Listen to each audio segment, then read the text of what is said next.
Hi guys, this is Dr. TS, and today I'm going to be talking to you about lipids, another macromolecule that we find in our cells. Now, unlike our other macromolecules, lipids do not have the traditional monomer-polymer structure. So there's not just a single monomer that we can think about getting made up into a polymer. Instead, we group these lipids based on shared properties. And there are three specific types of lipids that we see and that we are going to talk about: fats, phospholipids, and what we call sterols. So let's first jump in by talking about the sterol group. Sterols are often called steroids. And these are, you're going to see ring structures of lipids. So they're going to be in a ring structure made up of carbon, hydrogen, and oxygen, much like what we saw with our carbohydrates. And they form these really complex ring-like structures. And if you look at the names of some of these sterols, like testosterone, estradiol, and cholesterol, you might recognize them as something we call hormones. So these are specialized lipids or hormones that serve a really important function in our bodies, and that is that they act as chemical messengers. We call this endocrine or hormonal signaling. So what does that mean? Well, we have a bunch of glands in our body that make hormones. We call these endocrine glands. And those hormones will those endocrine glands will send the hormone through our blood, through our circulatory system, where it will go and act on a target cell. So for example, during puberty, if someone starts really making a lot of testosterone, that testosterone might travel through the blood to a cell in your face. And that testosterone will make facial hair grow.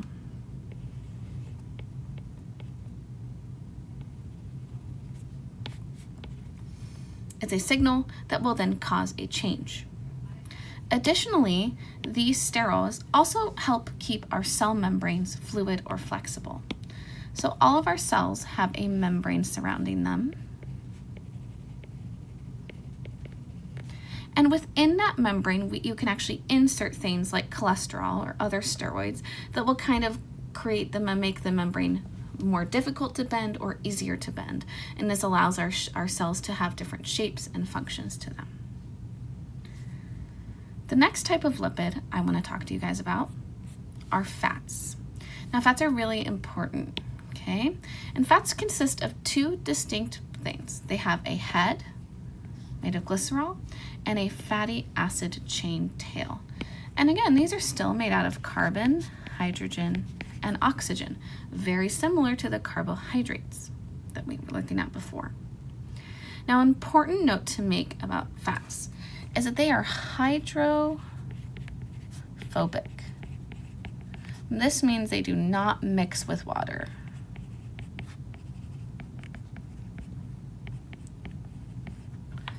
Okay, so they're hydrophobic. Both the head and the tail are hydrophobic. Now, there are three types of fats that we see, both nature and man-made.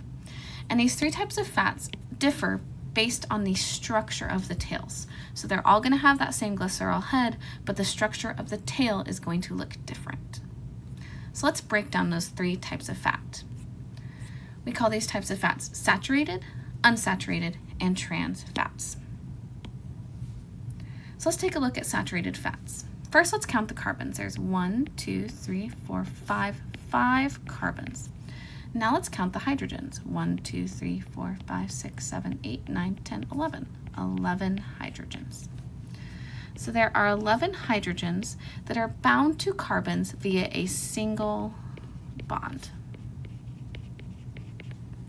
Right?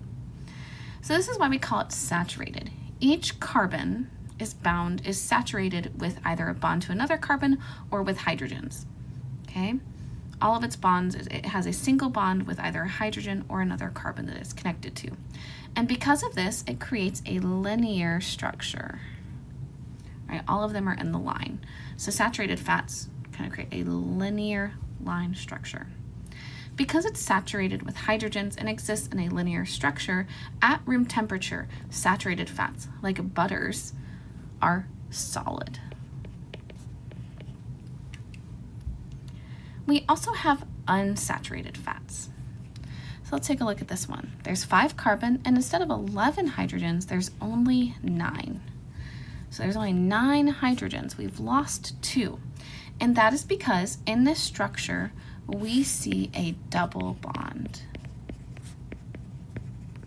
So one of the carbons is double bonded to another carbon. And this causes the shape of the tail to be bent. So for example, if you take a look at this unsaturated fat, let me erase some of this, okay? You will see that the carbons, because of the double bonds, both of the hydrogens are now on the left side of the molecule. And so again, this causes the shape of the fat to become bent. So unsaturated fats like oils, olive oils, avocado oils are liquid at room temperature because of this bent structure. Now there is another type of fat, and trans fats are usually man-made. Okay, there are a couple trans fats that can happen naturally in nature, but trans fats are actually more of a man-made finding. So let's take a look. You're going to notice that trans fats look a lot like unsaturated fats. For example, this trans fat has 5 carbons and only 9 hydrogens. However, you will notice that instead of both these hydrogens being on the left, one is on the right and one is on the left. And this is because we use a process called hydrogenation to move that hydrogen back to the other side of the molecule. And so what this does is it takes something like an unsaturated fat and it makes it look more like a saturated fat.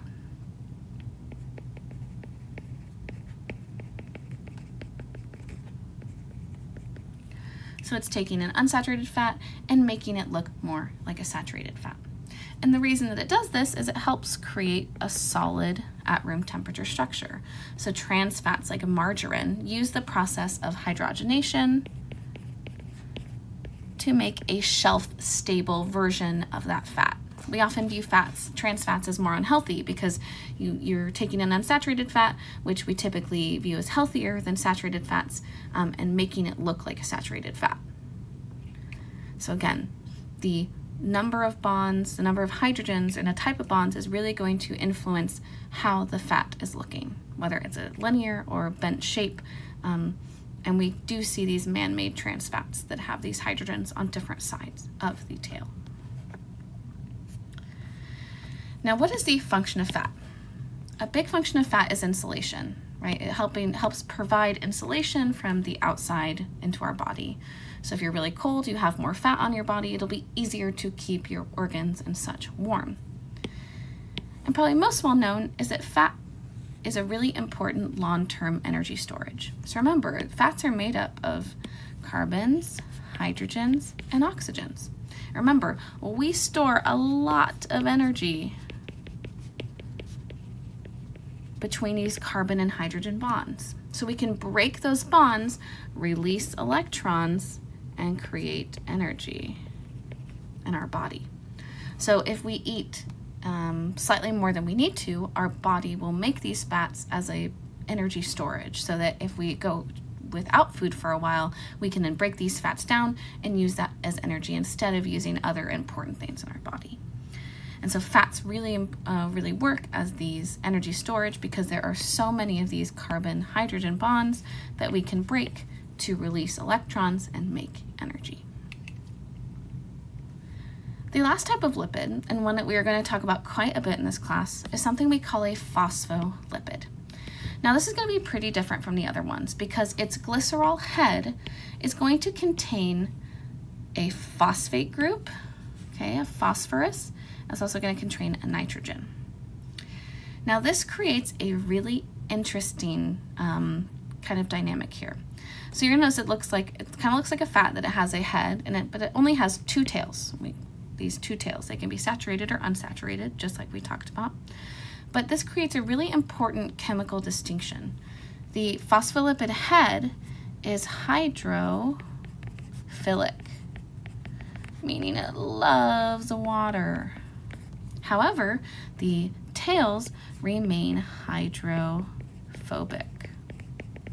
So now we have a fat molecule that has a part of it that loves water and a part of it that hates water. And so phospholipids are able to create a separation, right? You're going to have water on one side, no water on the other. And this is really important because phospholipids make up our cell membrane. They make up the membrane of our cell. We call this the phospholipid bilayer, our cell membrane. So let's think about this, okay?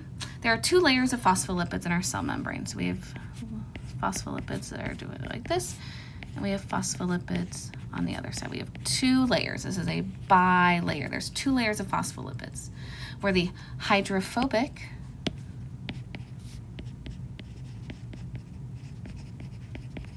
tails face towards the end, and the hydrophilic heads stick out.